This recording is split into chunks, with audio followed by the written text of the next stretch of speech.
Hello friends, welcome to Geeky Computer Exams. So from today onwards we will start with DBMS and SQL. ठीक है, दोनों को मिला के पढ़ेंगे. DBMS और SQL दोनों को मिला के, ऑल्दो दोनों डिफरेंट है, ठीक है, लेकिन साथ में पढ़ेंगे इसको. तो आज के क्लास में जो है वो हम लोग क्या क्या डिस्कस करने वाले हैं. तो आज के क्लास में हम लोग डिस्कस करेंगे पहले कि डिफरेंट SQL कमांड्स क्या क्या है. डिफरेंट SQL कमांड्स नहीं, actually different type of SQL command मुझे लिखना चाहिए यहाँ पे, ठीक है ना. Different type of SQL command. तो हम लोग देखेंगे, आपको सबसे पहले डीडीएल देखेंगे, डेटा डेफिनेशन लैंग्वेज. उसके बाद हम लोग देखेंगे data manipulation language, then data query language, then data control language, and then हम लोग देखेंगे ट्रांजेक्शन कंट्रोल लैंग्वेज. उसके बाद जो है वो डिफरेंट डेटाबेस कांस्टेंट हम लोग देखेंगे. तो सबसे पहले हम लोग देखेंगे नोट नल कांस्टेंट क्या है. उसके बाद हम लोग देखेंगे यूनिक कांस्टेंट क्या है. यूनिक कांस्टेंट क्या है. उसके बाद हम लोग देखेंगे कि प्राइमरी की कांस्टेंट क्या है. देन हम लोग देखेंगे कि फॉरेन की कांस्टेंट क्या है. देन हम लोग देखेंगे चेक कांस्टेंट क्या है, ठीक है. और देन हम देखेंगे कि डिफॉल्ट कांस्टेंट क्या है, ठीक है. तो ये सारा, इस और भी एक दो कांस्टेंट है तो मैं उसको कवर नहीं कर रहा हूँ, जो इंपॉर्टेंट है बस मैं उसी को कवर कर रहा हूँ, ठीक है. तो चलिए स्टार्ट करते हैं एक बार डिफरेंट टाइप्स ऑफ कमांड से. डिफरेंट एसक्यूएल कमांड क्या है कि in DBMS there are various types of SQL commands that serve different purposes.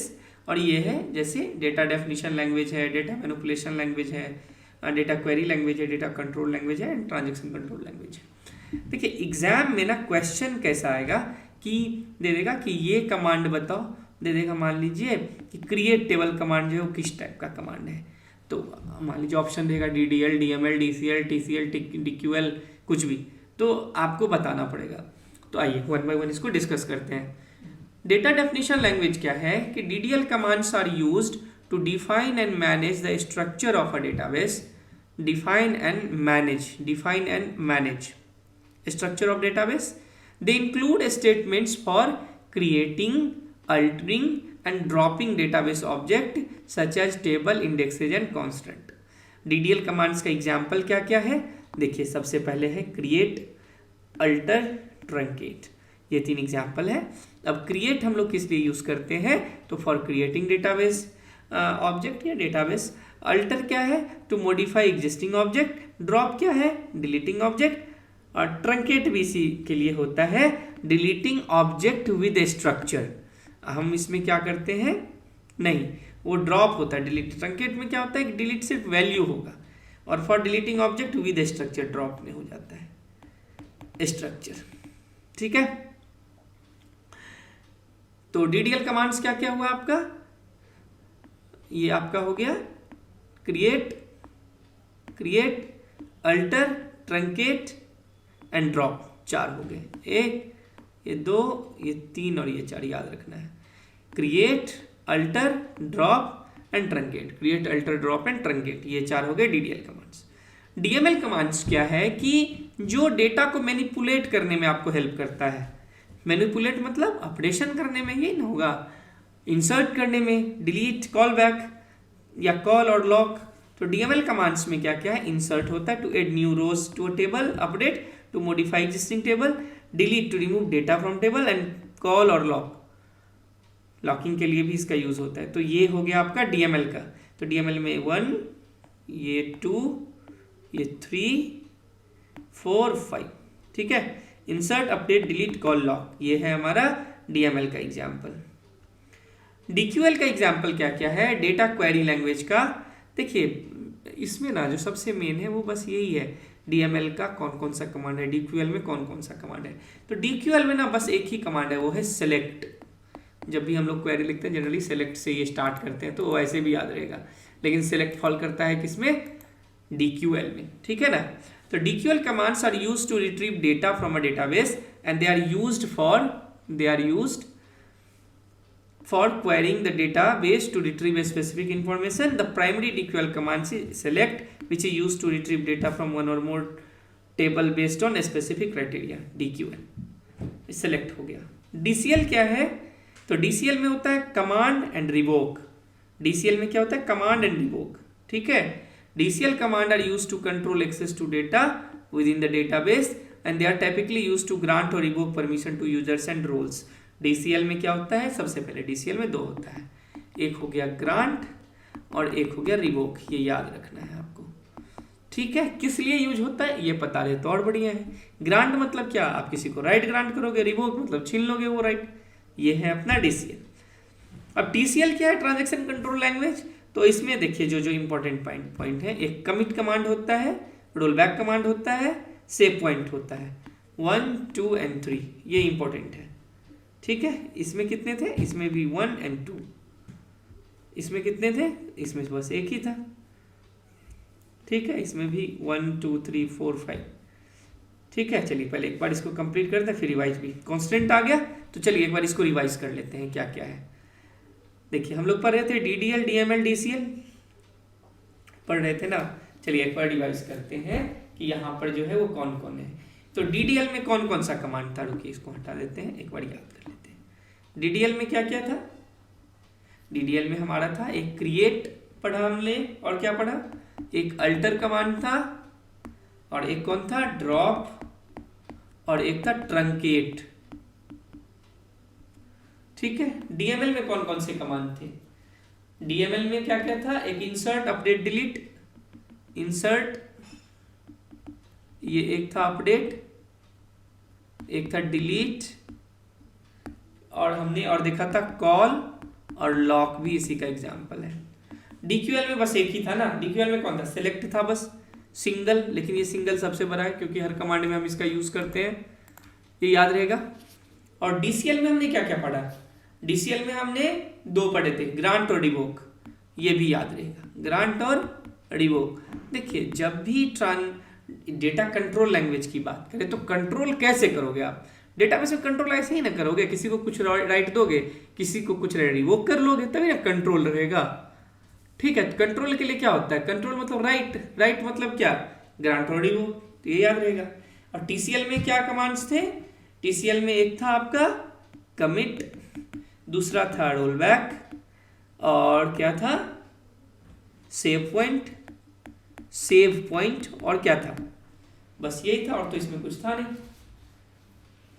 ठीक है। तो इसमें हमारा क्या क्या है? यही है। अब DDL में एक बार फिर रिवाइज कर लेते हैं। DDL में है create, alter, drop, truncate. DML में है इंसर्ट अपडेट डिलीट। देखिए याद रखिएगा, जैसे लोग CRUD ऑपरेशन है ना, इंसर्ट अपडेट डिलीट तो डेटाबेस का जो मैनिपुलेशन मतलब क्या, यही तो होता है इंसर्ट अपडेट डिलीट। डेटाबेस में यही तीन काम तो मेन करते हैं, इंसर्ट अपडेट डिलीट, ठीक है। तो और कॉल और लॉक, ये DML। DQL याद रहेगा क्योंकि ये सिलेक्ट है। TCL याद रहेगा क्योंकि commit, roll back, save point transaction से रिलेटेड है। कंट्रोल मतलब हो गया ग्रांट, रिवोक, तो ये आप ऐसे इसको याद रखना। नेक्स्ट हम लोग पढ़ेंगे कॉन्स्टेंट। पता है कॉन्स्टेंट क्या है? देखिए जब भी हम डेटाबेस डिजाइन करते हैं तो उसमें कुछ कॉन्स्टेंट लगाते हैं ना, कि मान लीजिए कि हमारे इस कॉलम में जो है वो खाली ना रहे, कभी ब्लैंक ना रहे, कोई ना कोई वैल्यू हो, तो डिफ़ॉल्ट वाला कॉन्स्टेंट लगा सकते हैं।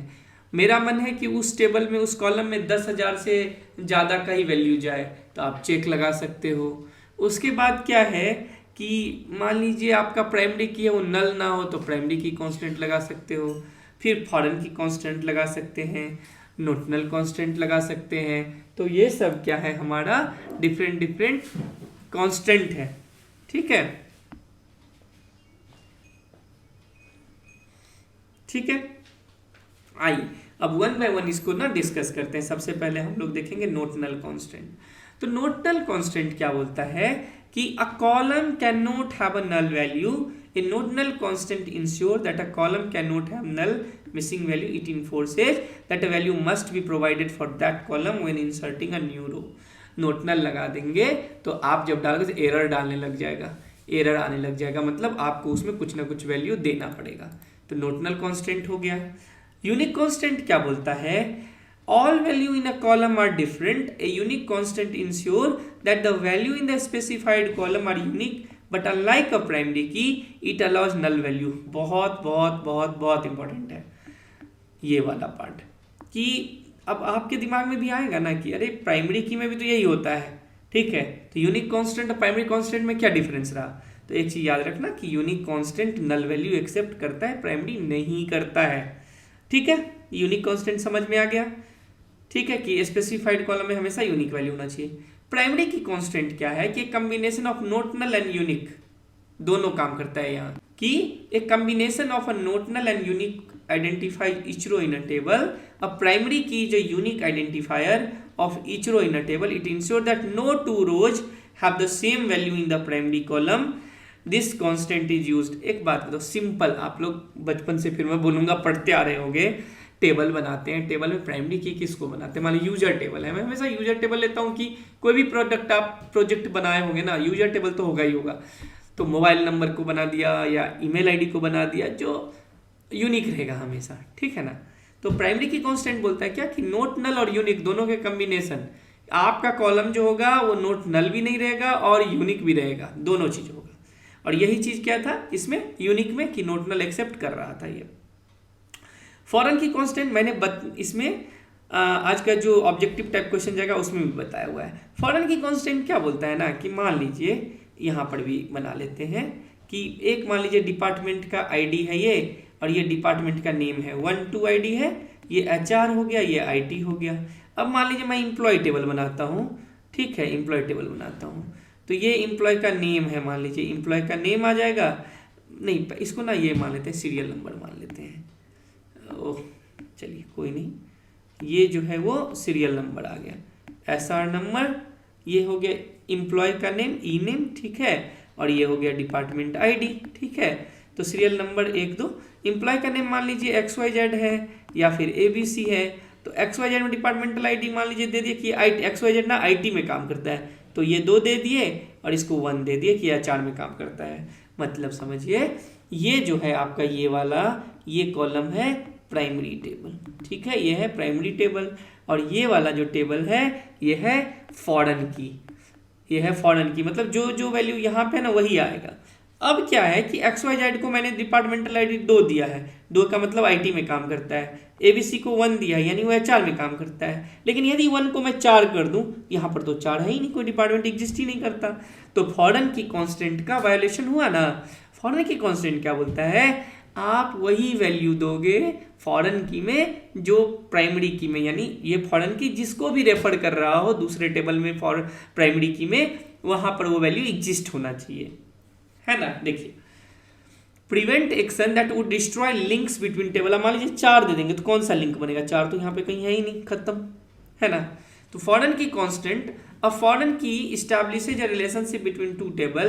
It ensures that the values in the specified column in one table correspond to values in another table's primary key और unique key। मतलब बोला ना मैंने, ये वाला इसका जो वैल्यू होगा ये वैल्यू हमेशा यहाँ पे रहना चाहिए, नहीं तो नहीं रहेगा।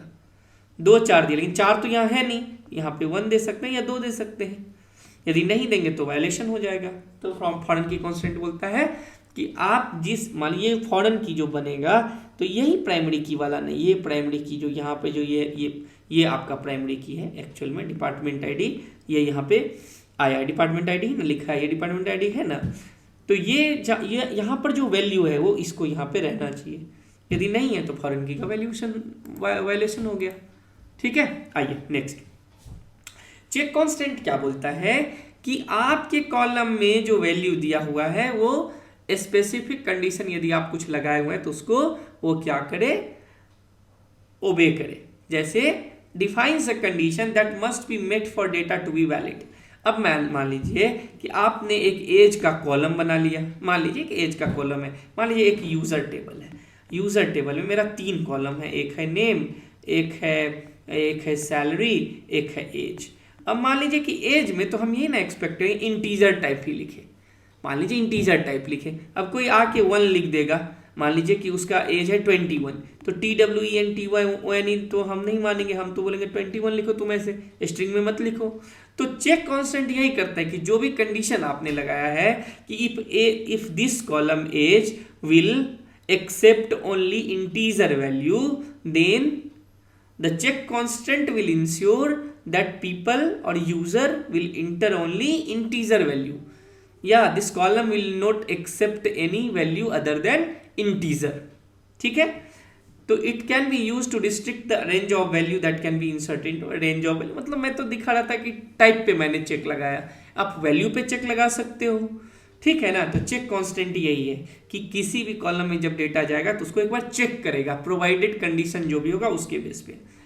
डिफॉल्ट कांस्टेंट क्या है कि मान लीजिए कि किसी कॉलम में हम बोलते हैं क्या कि मान लीजिए एक यूजर टेबल ही बनाया, यहाँ पे नेम दे दिया, यहाँ पे एज, यहाँ पे सैलरी।